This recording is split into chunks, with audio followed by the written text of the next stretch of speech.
Now I want to talk a little bit about consciousness. Alright? This is the unhealed mind. Alright? Consciousness, right, exists on 5 levels. Alright? But we're only really concerned with 3. Down at the beginning, buried deep within our mind, is what I've termed the non-conscious mind. That's in heaven, oneness. Alright? That's where God, Christ, ourselves are in a state of oneness. There's no consciousness because there's nothing to be conscious of. There's no separation. It's pure non-duality. But we have forgotten that, and it's buried deep within our mind. The next part then is the super unconscious mind. And that's when consciousness was first introduced, and we seen ourselves as separate from God. We seen that God had something that we didn't have. Alright? That has been forgotten and suppressed. Then we have the unconscious mind. And in the unconscious mind, there's fear, guilt, and sin. Okay? And that's buried. And we can't get at it. And the subconscious mind, right, is sitting on top of the unconscious mind. Alright? And the subconscious mind then, right, dictates our thoughts, our conscious behaviour.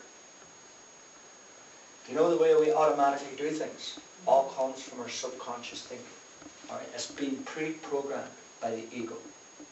So all born in, we all have the same characteristics, but it's all expressed in different forms.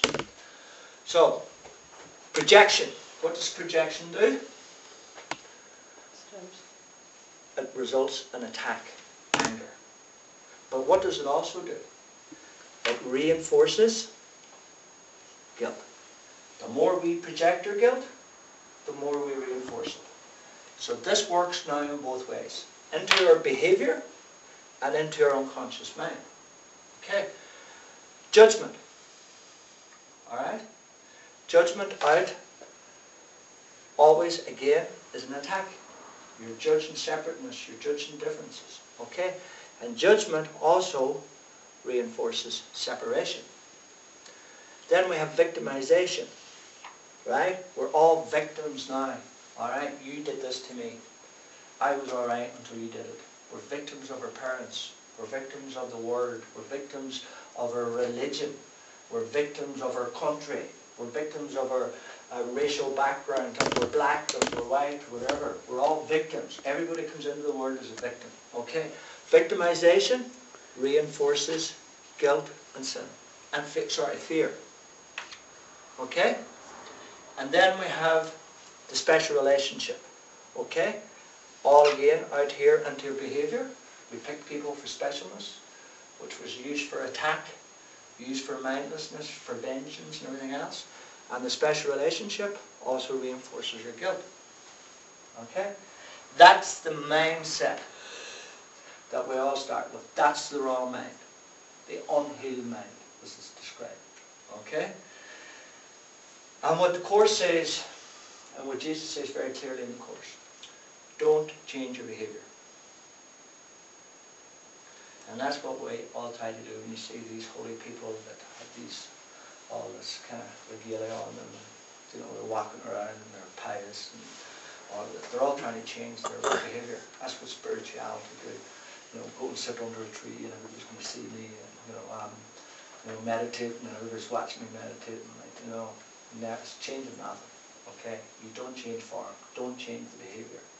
What you're asked to do is change the subconscious. That's what the Course is teaching us to do. Right? So we're going to look at the subconscious. The one thing in the subconscious, right, that we're asked to do, right, is forgiveness. Okay? Forgiveness is an act of love. It's also an act of gratitude. Alright? What does forgiveness do? Undoes guilt. Now, once guilt is not being reinforced, it needs to be reinforced to keep it going. It needs to be fed. Once it stops being fed, once it stops the energy being given to it, it starts to dissolve and it starts to become guiltlessness. So you see, by changing our subconscious thinking, This is the only way we can get at our unconscious, and that's what needs to be healed, is our unconscious guilt. Okay? Holy Spirit's judgment, okay? Again, is an act of love. You're seeing people as a call for love. Every non-loving thought is a call for love, and you respond to that. Also undoes guilt. Okay? Shared interests, again, is healing, honesty, is seeing everybody's the same, no separateness. Okay? Also undoes separation, sinlessness. Because if we're not separate, we're not sinful. If we have shared interests, we're not separate from each other. Okay? Then the holy relationship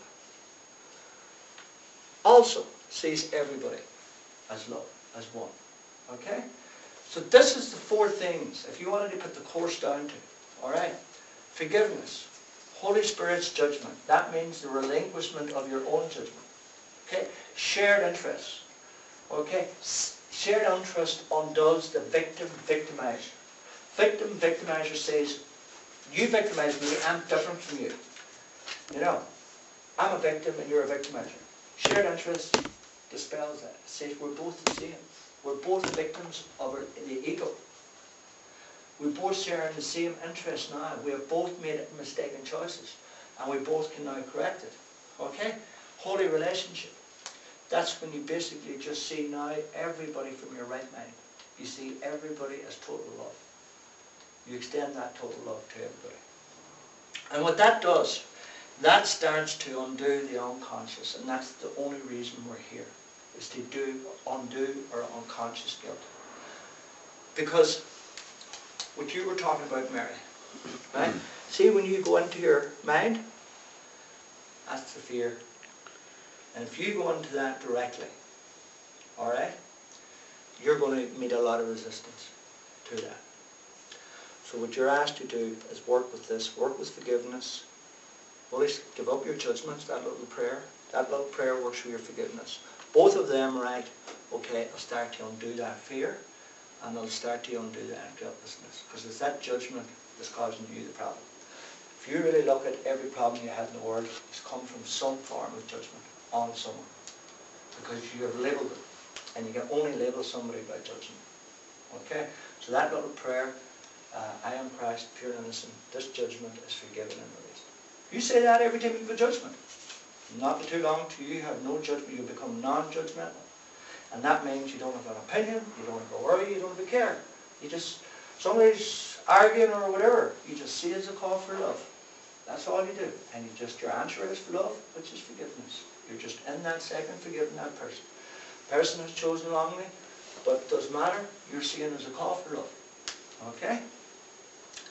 So the whole point of the course is these 7 blocks. The course talks about the blocks to awareness. Okay? That's what they are. Okay? And this side here, the blocks, is projection, judgment, victimization, special relationships, sin, guilt, and fear. Those are the 7 blocks. And what we're asked to do is work with these 4 up here in our subconscious through forgiveness, recognition of judgment, shared interest, and holy relationship. Okay? Now just to show you the last diagram on this. Okay? When you choose the wrong mind, you have your projection, judgment, victim, victimizer, special relationship. Okay? You're reinforcing all the time your sin, guilt, and fear here. Alright? You choose your right mind. Okay? Forgiveness, Holy Spirit's judgment, shared interest, holy relationship. You'll be able to choose these no problem. That's what forgiveness does. Forgiveness takes us from here, into the right mind. The one thing that happens when we start this process of forgiveness, once we start forgiveness, judgment takes us straight back in here again. So that's why it's important to start using forgiveness with your judgment. That'll keep you in the right mind. Over here then, once you have this, this will become your conscious behavior here. So when you choose the ego, you're always going to have grievances and anger, lead to addiction and depression, attack, kill, be killed. All of those attributes will be in the world around you.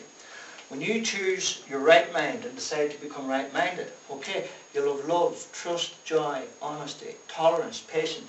If you look at the course and you see the 10 characteristics of a teacher of God, that's what they all are there. The characteristics of a teacher of God is someone who has chosen the right mind. And if you read them, they're on my website, okay? If you read them, you will basically see in your own behaviour how you are doing the course, if you're right-minded or not. Because defencelessness, if you're defending anything, you've chosen the wrong mind. So you become defenceless. It doesn't matter. You've nothing to defend. Ego only needs defences. You're only going to defend the ego. The ego needs to be defended. You know? So if you're in an argument with somebody and you're, you know, you're defending your ego, nobody else. In your right mind, you become totally accepted. Okay? Whew.